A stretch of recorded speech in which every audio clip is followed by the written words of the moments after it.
This is a power broom, a super handy, albeit funny looking, addition to your artificial turf installation and maintenance toolkit.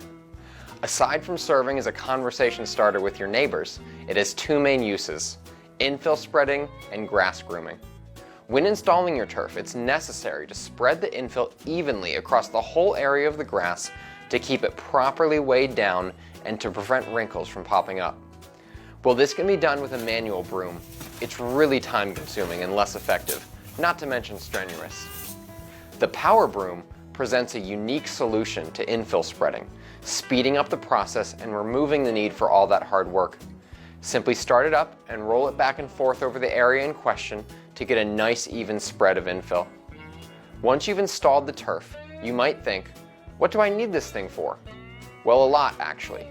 Power brooms are really helpful in keeping your grass spruced up and looking good as new.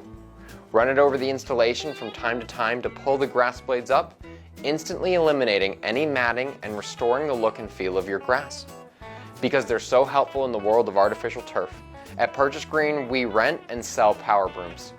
You can find more information about them on our products page under Tools.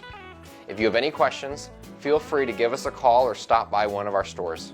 As always, at Purchase Green we're happy, we're helpful, and we're happy to help.